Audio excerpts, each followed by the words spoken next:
ओम शांति। आज 28 जून 2025 की बाबा की साकार मुरली है। मुरली के महावाक्य हैं, मीठे बच्चे, अपनी उन्नति के लिए रोज़ रात को सोने के पहले अपना पोता मेल देखो, चेक करो, हमने सारे दिन में कोई को दुख तो नहीं दिया। प्रश्न है, महान सौभाग्यशाली बच्चों में कौन सी बहादुरी होगी? उत्तर है, जो महान सौभाग्यशाली हैं वह स्त्री पुरुष साथ में रहते भाई भाई होकर रहेंगे। स्त्री पुरुष का भान नहीं होगा, पक्के निश्चय बुद्धि होंगे। महान सौभाग्यशाली बच्चे झट समझ जाते हैं, हम भी स्टूडेंट, यह भी स्टूडेंट, भाई बहन हो गए। लेकिन यह बहादुरी तब चल सकती है जब अपने को आत्मा समझे। गीत है, मुखड़ा देख ले प्राणी। ओम शांति। यह बात रोज़ रोज़ बाप बच्चों को समझाते हैं कि सोने के समय अपना पोता मेल अंदर देखो कि किसको दुख तो नहीं दिया और कितना समय बाप को याद किया। मूल बात यह है। गीत में भी कहते हैं, अपने अंदर देखो, हम कितना तमो प्रधान से सतो प्रधान बने हैं। सारे दिन में कितना समय याद किया अपने मीठे बाप को। कोई भी देहधारी को याद नहीं करना है। सभी आत्माओं को कहा जाता है, अपने बाप को याद करो, अब वापिस जाना है। कहाँ जाना है? शांति धाम होकर नई दुनिया में जाना है। यह तो पुरानी दुनिया है ना। जब बाप आए तब स्वर्ग के द्वार खुले। अभी तुम बच्चे जानते हो, हम संगम युग पर बैठे हैं। यह भी वंडर है, जो संगम युग पर आकर स्टीमर में बैठकर फिर उतर जाते हैं। अब तुम संगम युग पर पुरुषोत्तम बनने के लिए आकर नाव में बैठे हो, पार जाने के लिए। फिर पुरानी कलयुगी दुनिया से दिल उठा लेनी होती है। इस शरीर द्वारा सिर्फ पाड़ बजाना होता है। अभी हमको वापस जाना है बड़ी खुशी से। मनुष्य मुक्ति के लिए कितना माथा मारते हैं, परंतु मुक्ति जीवन मुक्ति का अर्थ नहीं समझते हैं। शास्त्रों के अक्षर सिर्फ सुने हुए हैं, परंतु वह क्या चीज़ है, कौन देते हैं, कब देते हैं, यह कुछ भी पता नहीं है। तुम बच्चे जानते हो, बाबा आते हैं मुक्ति जीवन मुक्ति का वर्षा देने के लिए।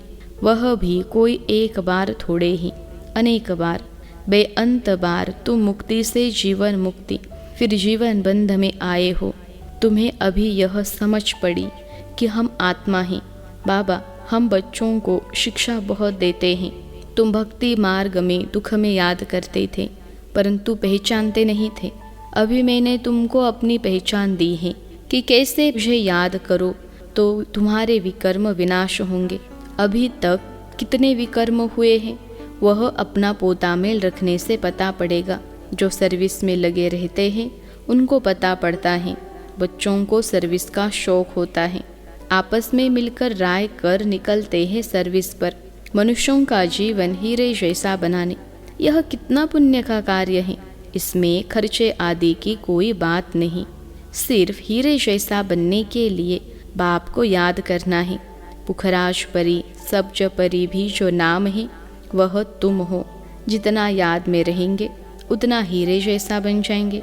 कोई मानिक जैसा, कोई पुखराज जैसा बनेंगे। 9 रत्न होते हैं ना। कोई ग्रहचारी होती है तो 9 रत्न की अंगूठी पहनते हैं। भक्ति मार्ग में बहुत टोटका देते हैं। यहाँ तो सब धर्म वालों के लिए एक ही टोटका है, मन मना भव, क्योंकि गॉड इज़ वन। मनुष्य से देवता बनने व मुक्ति जीवन मुक्ति पाने की तदबीर एक ही है। सिर्फ बाप को याद करना है, तकलीफ की कोई बात नहीं। सोचना चाहिए, मुझे याद क्यों नहीं ठहरती, सारे दिन में इतना थोड़ा क्यों याद किया। जब इस याद से हम एवर हेल्दी निरोगी बनेंगे तो क्यों न अपना चार्ट रख उन्नति को पाए। बहुत हैं जो 2-4 रोज चार्ट रख फिर भूल जाते हैं। कोई को भी समझाना बहुत सहज होता है। नई दुनिया को सतयुग और पुरानी को कलयुग कहा जाता है। कलयुग बदल सतयुग होगा, बदली होता है तब हम समझा रहे हैं। कई बच्चों को यह भी पक्का निश्चय नहीं है कि यह वही निराकार बाप हमें ब्रह्मा तन में आकर बढ़ा रहे हैं। अरे ब्राह्मण है ना, ब्रह्मा कुमार कुमारियाँ कहलाते हैं। उसका अर्थ ही क्या है? वहाँ कहाँ से मिलेगा? वर्षा कहाँ से मिलेगा? एडिशन तब होती है जब कुछ प्राप्ति होती है। तुम ब्रह्मा के बच्चे ब्रह्मा कुमार कुमारी क्यों बने हो? सचमुच बने हो या इसमें भी कोई संशय हो पड़ता है? जो महान सौभाग्यशाली बच्चे हैं वह स्त्री पुरुष साथ में रहते भाई भाई होकर रहेंगे। स्त्री पुरुष का भान नहीं होगा, पक्के निश्चय बुद्धि नहीं है तो स्त्री पुरुष की दृष्टि बदलने में भी टाइम लगता है। महान सौभाग्यशाली बच्चे झट समझ जाते हैं, हम भी स्टूडेंट, यह भी स्टूडेंट, भाई बहन हो गए। यह बहादुरी तब चल सकती है जब अपने को आत्मा समझें। आत्माएं तो सब भाई भाई हैं। फिर ब्रह्मा कुमार कुमारियाँ बनने से भाई बहन हो जाते हैं। कोई तो बंधन मुक्त भी है, तो भी कुछ न कुछ बुद्धि जाती है। कर्मातीत अवस्था होने में टाइम लगता है।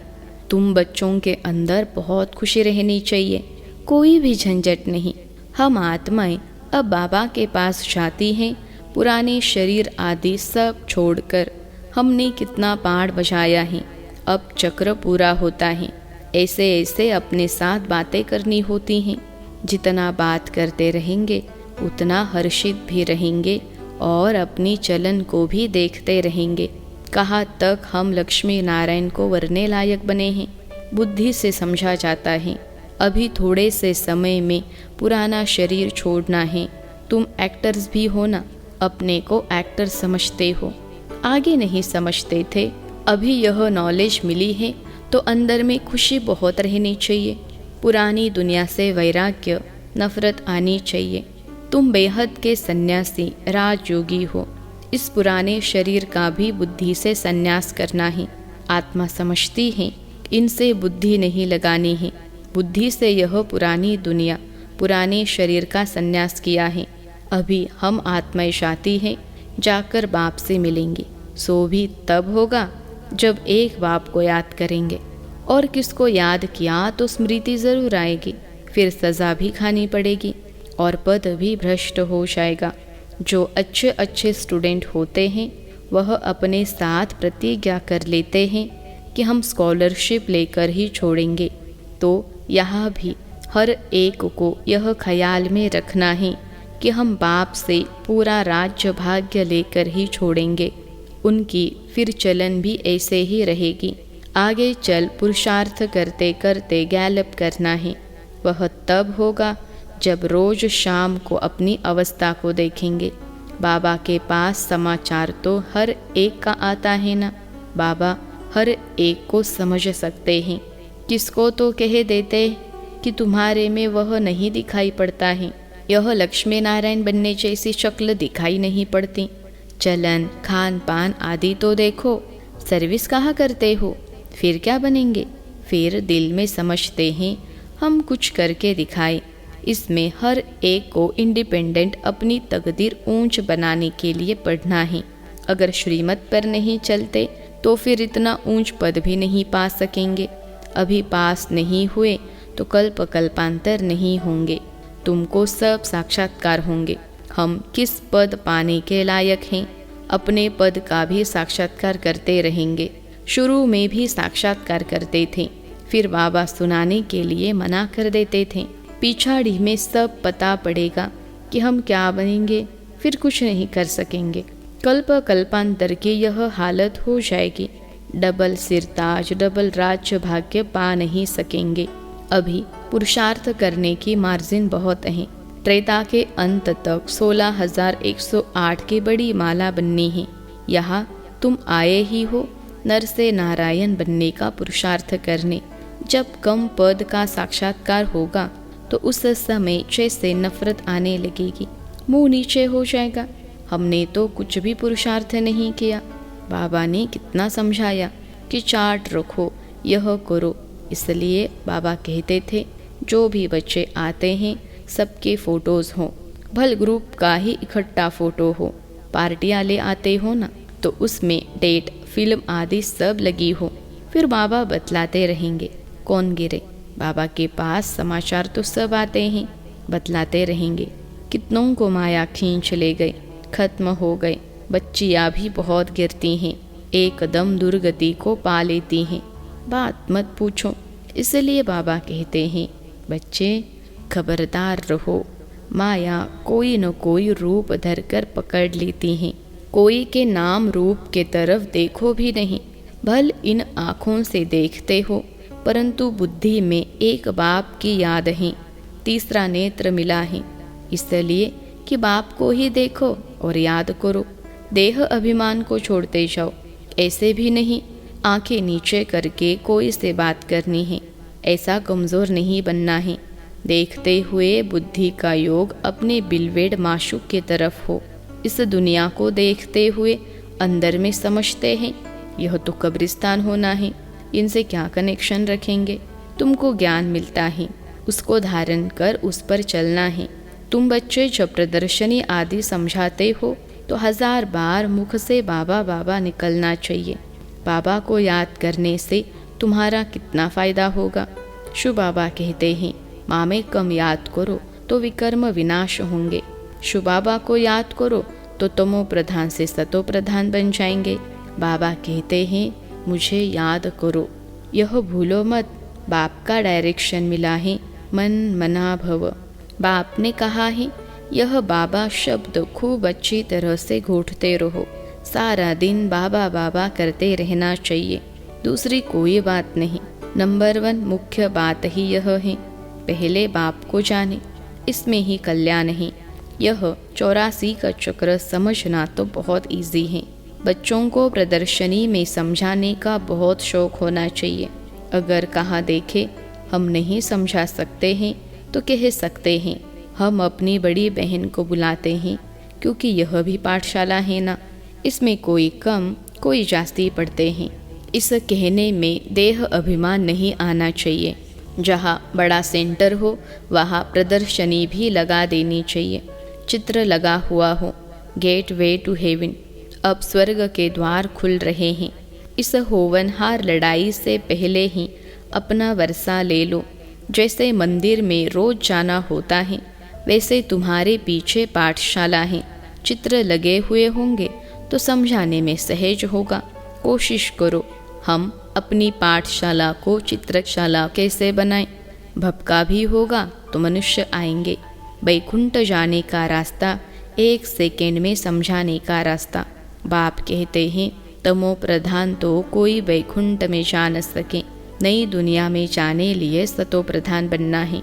इसमें कुछ भी खर्चा नहीं, न कोई मंदिर व चर्च आदि में जाने की दरकार है।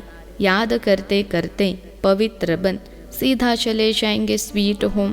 हम गारंटी करते हैं तुम इम्प्योर से प्योर ऐसे बन जाएंगे। गोले में गेट बड़ा रहना चाहिए। स्वर्ग का गेट कैसे खुलता है, कितना क्लियर है। नरक का गेट बंद होना है। स्वर्ग में नरक का नाम नहीं होता है। कृष्ण को कितना याद करते हैं, परंतु यह किसको मालूम नहीं पड़ता कि वह कब आते हैं। कुछ भी नहीं जानते, बाप को ही नहीं जानते हैं। भगवान हमको फिर से राजयोग सिखलाते हैं। यह याद रहे तो भी कितनी खुशी होगी। यह भी खुशी में रहे हम गॉड फादरली स्टूडेंट हैं। यह भूलना क्यों चाहिए। अच्छा, मीठे मीठे सिखिलते बच्चों प्रति माता पिता बाप दादा का याद प्यार और गुड मॉर्निंग। रूहानी बाप की रूहानी बच्चों को नमस्ते। हम रूहानी बच्चों की सिखिलते रूहानी माता पिता बाप दादा को याद प्यार, गुड मॉर्निंग और नमस्ते बाबा नमस्ते। धारणा के लिए मुख्य सार पहली पॉइंट है, सारा दिन मुख से बाबा बाबा निकलता रहे। कम से कम प्रदर्शनी आदि समझाते समय मुख से 1000 बार बाबा बाबा निकले। दूसरी पॉइंट है, इन आँखों से सब कुछ देखते हुए एक बाप की याद हो। आपस में बात करते हुए तीसरे नेत्र द्वारा आत्मा को और आत्मा के बाप को देखने का अभ्यास करना है। आज का वरदान है, हर सेकंड और संकल्प को अमूल्य रीति से व्यतीत करने वाले अमूल्य रत्न भव। हर सेकंड और संकल्प को अमूल्य रीति से व्यतीत करने वाले अमूल्य रत्न भव। विश्लेषण है, संगम युग के 1 सेकंड की भी बहुत बड़ी वैल्यू है। जैसे 1 का लाख गुना बनता है, वैसे यदि 1 सेकंड भी व्यर्थ जाता है तो लाख गुना व्यर्थ जाता है।